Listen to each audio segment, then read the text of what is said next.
ನಾಡಿನ ಆತ್ಮಗೌರವ ಮತ್ತು ಏಕತೆಯ ಸಂಕೇತವಾಗಿ ಈ ವರ್ಷದ ರಾಜ್ಯೋತ್ಸವ ದಿನದಂದು ನಮ್ಮ ಹಾಸನ ಟಿವಿ 5ನೇ ವರ್ಷದ ಸಂಭ್ರಮದ ಅಂಗವಾಗಿ ಜಿಲ್ಲಾಡಳಿತದ ಸಹಯೋಗದಲ್ಲಿ ಪ್ರಥಮ ಬಾರಿಗೆ 2500 ಅಡಿ ಉದ್ದದ ಕನ್ನಡ ಧ್ವಜ ಮೆರವಣಿಗೆ ಆಯೋಜಿಸಲಾಗಿದೆ ಎಂದು ಸಂಸ್ಥೆಯ ಸಂಪಾದಕ ತೌಫಿಕ್ ಅಹಮದ್ ತಿಳಿಸಿದ್ದಾರೆ.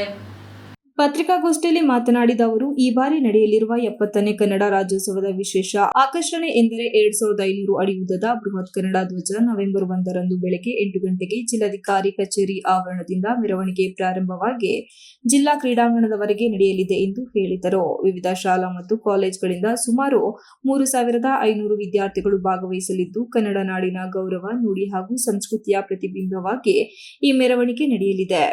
ವಿದ್ಯಾರ್ಥಿಗಳು ನಮ್ಮ ನಡೆ ಸೌಹಾರ್ದದ ಕಡೆ, ನಮ್ಮ ನಡೆ ಕನ್ನಡದ ಕಡೆ, ಕನ್ನಡವೇ ಸತ್ಯ, ಕನ್ನಡವೇ ನಿತ್ಯ ಎಂಬ ಘೋಷವಾಕ್ಯದೊಂದಿಗೆ ಹೆಜ್ಜೆ ಹಾಕಲಿದ್ದಾರೆ. ಮೆರವಣಿಗೆಯಲ್ಲಿ ಕನ್ನಡ ಪರ ಸಂಘಟನೆಗಳು, ಕನ್ನಡ ಸಾಹಿತ್ಯ ಪರಿಷತ್ತು ಸದಸ್ಯರು, ಮಹಿಳಾ ಸಹಕಾರ ಸಂಘಗಳ ಪದಾಧಿಕಾರಿಗಳು ಹಾಗೂ ಸಾರ್ವಜನಿಕರು ಭಾಗವಹಿಸಲಿದ್ದು, ಈ ಬೃಹತ್ ಧ್ವಜ ನಡಿಗೆ ರಾಜ್ಯೋತ್ಸವದ ಉತ್ಸವಕ್ಕೆ ಹೊಸ ಚೈತನ್ಯ ನೀಡಲಿದೆ. ಸಮಾಜ